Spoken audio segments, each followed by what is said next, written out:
Hey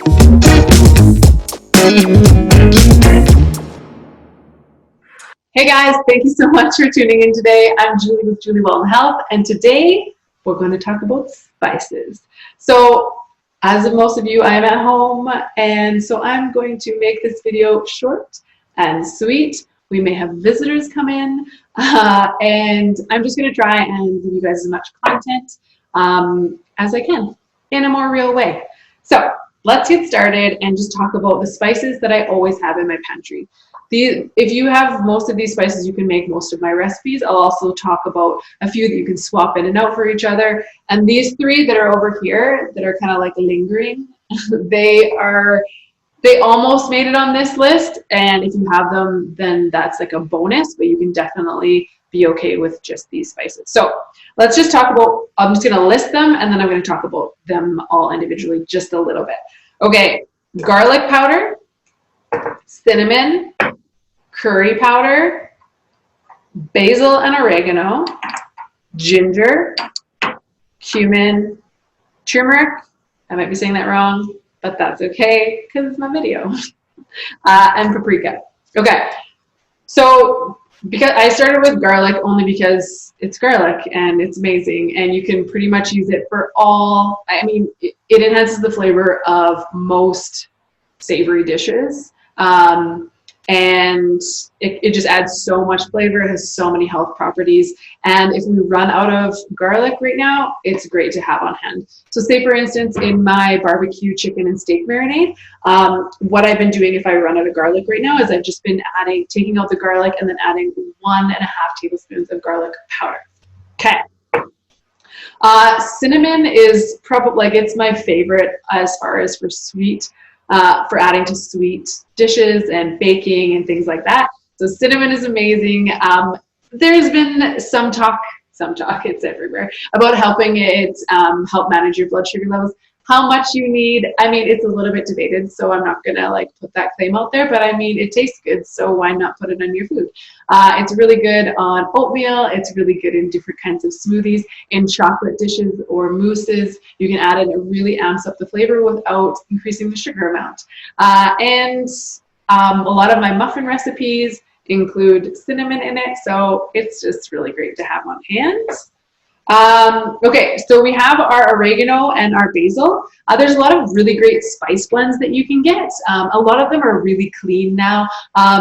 Before they'd all have like additives that I didn't really love, but they're coming out with some really clean blends now. So if you have a really clean Italian or Greek blend, those are really nice to have on hand to make, you know, spaghetti dishes or Mediterranean dishes. But generally, you can make your own, and you can substitute basil and oregano with a little bit of garlic powder. And if you have onions or onion powder on hand, sea salt and pepper, and you'll be good to go. So oregano and basil, I love for making, you know, I make chicken kebabs, or you know, I use basil a lot, oregano in some of my marinades. So I really like having these on hand, and definitely you can sub them in if you are doing any kind of Italian or Greek style cooking. Okay, ginger is great because you can use it. So what did I post just a little bit ago? My muffins, my Morning Glory apple and carrot muffins, they need ginger, but then I also really like it for when I make stir fries. If you don't have fresh ginger, I mean, these don't really go, I mean, it takes a long time for them to go bad, and they don't really go bad per se. They just kind of lose some of their flavor.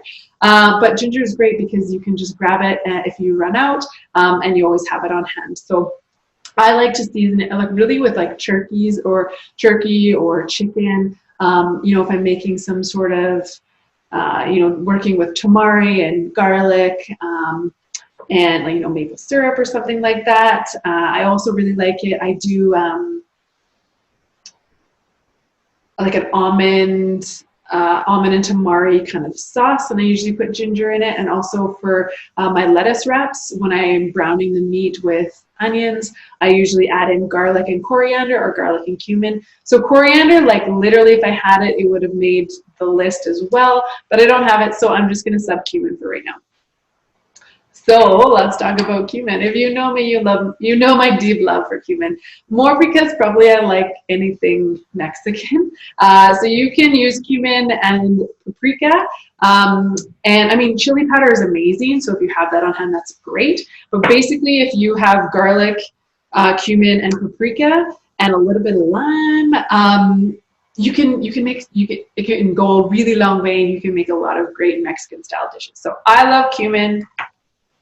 And speaking of, well, let's just talk about paprika, so then I can circle back to the good old turmeric. So smoked paprika and cumin just go so well together in chilies. You could probably put it in. I don't think I put it in. Do we put it in my spaghetti sauce? Anyways, you probably could. Depends on your flavor, like how you like things flavored.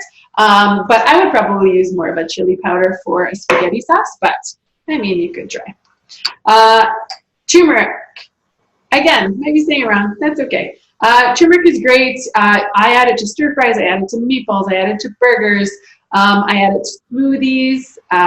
It's been noted for its immune, like for your immune health. It's also been noted for helping with inflammation in the body and for digestive health. So turmeric is awesome, and it's really great to have on hand. You could do like a turmeric latte. Look that up.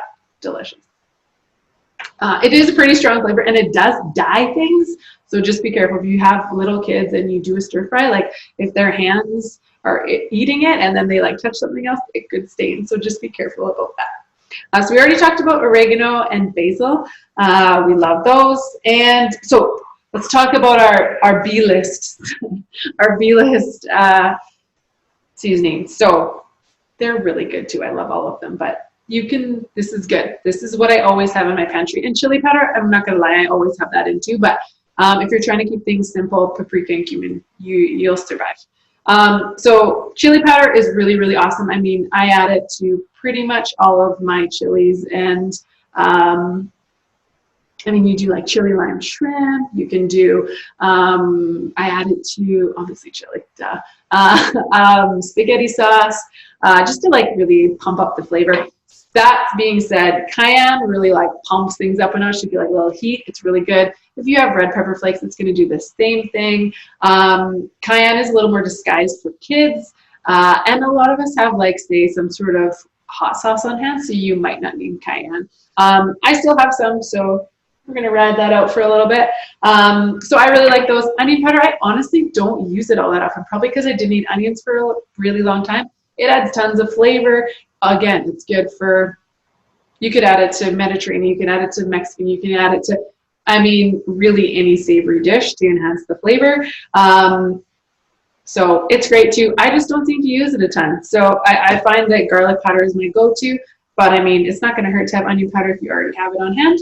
So these are definitely my favorite spices that I always have on hand. Again, the blends, like I was talking about, the Greek and the Italian, you can find some really nice blends. And just take a look at the ingredients, because it's really interesting. If you take two brands, so I really like Simply Organic. This is not sponsored or anything. I just like truly like their, I used to get a lot of bulk supplements at our local food store here, or just in Calgary. And but just with everything going on, I just chose not to do bulk right now.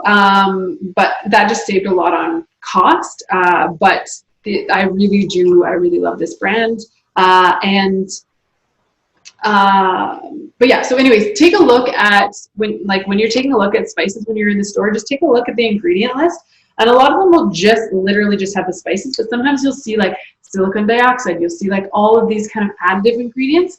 You kind of want to keep those out if you don't need them, because a lot of spices just have the ingredients. So, you know, another thing to save on, save money, is if you get the spice bags. So you can just get the little spices and then you just fill up your containers of whatever you have. And that really saves on cost. So yeah, that's kind of what I have for today, you guys. If you have any questions, just let me know. As always, it really helps if you guys give this video a like. If you like what you saw today, and you want to see more videos like this, I mean, if you're on YouTube, if you're on Instagram, wherever you're watching this, please give it a like. It really helps out my channel. If you are on YouTube, you can subscribe. Again, that also helps out my channel. And I'm supposed to tell you guys there's a little bell. I don't know which side.